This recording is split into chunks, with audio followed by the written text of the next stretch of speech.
স্যারের মাথা হঠাৎ করেই বিস্ফোরিত হয়ে যায়, যার মধ্যে থেকে বেরিয়ে আসে এক ডামাডোল এবং শুরু হয়ে যায় জীবন মৃত্যুর এক ভয়ানক খেলা। আসসালামু আলাইকুম। কাহিনী শুরু হয় এক সাধারণ দিনকে দেখিয়ে, যা খুব ভয়ানক দিনে পরিণত হতে যাচ্ছিল। আমরা দেখতে পাই একটি স্কুল বয়কে, যার নাম হচ্ছে সুন। সে তার নিজের লাইফ নিয়ে মোটেও খুশি ছিল না। তার মনে হতো জীবনটা খুবই বোরিং, এমনকি সে গেম খেলতে খেলতেও বোর ফিল করতো। তার কাছে মনে হয় জীবনটা কেন একটি গেমের মতো নয়। শুধুমাত্র সুন নয়, সেখানে আমায়া নামক এক ছেলেও ছিল, যে কিনা সুনের মতোই তার জীবনকে খুব বোরিং মনে করতো। সে তার জীবনের লক্ষ্য নিয়ে সবসময় ভাবতো, অর্থাৎ সৃষ্টিকর্তা তাকে কেন সৃষ্টি করেছে, কি কারণে সৃষ্টি করেছে, এগুলো নিয়েই সে ভাবতো। এবং আমায়া দুজন মোটেও ভালো বন্ধু ছিল না। তারা দুজনই একজন আরেকজনের বিপরীত ছিল। সুন যেখানে খুবই শান্তশিষ্ট ছেলে ছিল, অপরদিকে আমায়া সবসময় মানুষদের সাথে লড়াই করতে ব্যস্ত থাকতো। যাক, তো একদিন ক্লাস করার সময় সুনের ক্লাসরুমের স্যারের মাথা হঠাৎ করেই বিস্ফোরিত হয়ে যায়, যার মধ্যে থেকে বেরিয়ে আসে এক ডামাডোল এবং শুরু হয়ে যায় জীবন মৃত্যুর এক ভয়ানক খেলা।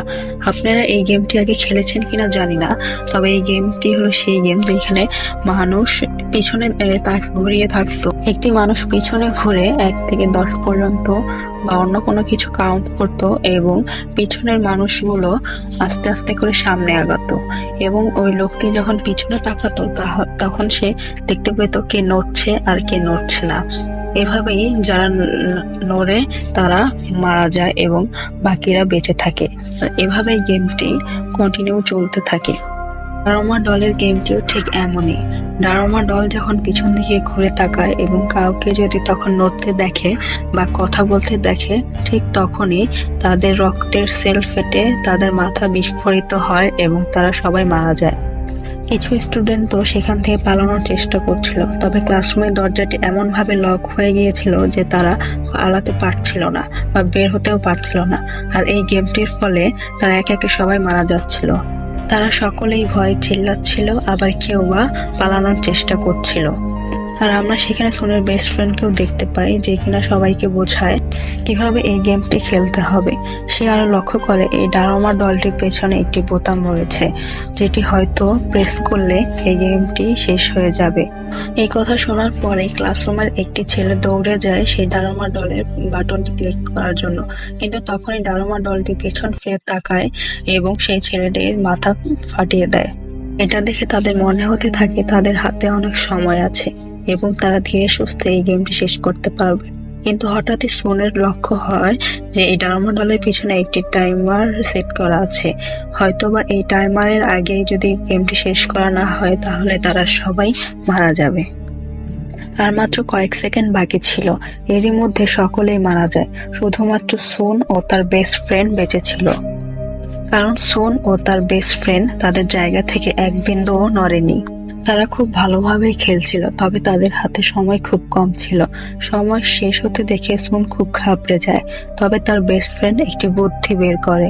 সে নিজে নিচে ঝুঁকে যায় এবং সুনকে বলে যে উপর থেকে গিয়ে লাফ দিয়ে সেই বাটনটা প্রেস করতে, কারণ যেহেতু ডামাডোল তাদের পায়ের শব্দ শুনে তাদের মারছে, সেহেতু এই পদ্ধতি ফলো করলে ওই ডলটি তাদের পায়ের শব্দ শুনতে পাবে না এবং সুনকেও দেখতে পাবে না। ঠিক আর মাত্র 1 সেকেন্ড থাকা অবস্থায় সুন ওই বাটনটি প্রেস করতে সক্ষম হয়। তারপর তারা মনে করে তারা সবাই বেঁচে গিয়েছে। তবে এই গেমটির রুল অনুযায়ী একমাত্র সেই বাঁচতে পারবে যে কিনা এই বাটনটি প্রেস করবে, আর বাকি সবাই মারা যাবে। এখানে সে শুধুমাত্র একাই বেঁচে ছিল, আর এই লাশের ভান্ডারে দাঁড়িয়ে সে মনে মনে ভাবছিল এবং সৃষ্টিকর্তার কাছে প্রার্থনা করছিল সে তার বোরিং লাইফটাই ফেরত চায়। তার এমন জীবনের কোনো দরকার নেই, সে এসব নিয়েই ভাবছিল। ঠিক তখনই হঠাৎ ডামাডোল বলে ওঠে।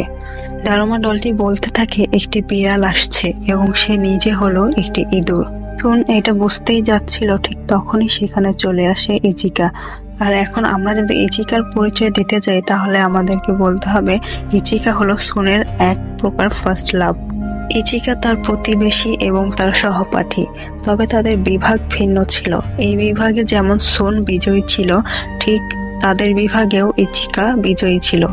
তারা পুলিশের সাথে যোগাযোগ করার চেষ্টা করে, তবে সেখানে নেটওয়ার্ক ছিল না। এক পর্যায়ে তারা বাহিরে বের হওয়ার জন্য প্রস্তুত হতে থাকে। তারা গেটের কাছে যায় এবং দরজা খুলতে থাকে, কিন্তু আশ্চর্যজনকভাবে দরজা তো খুলছিলই না এবং কাঁচগুলো ভাঙছিল।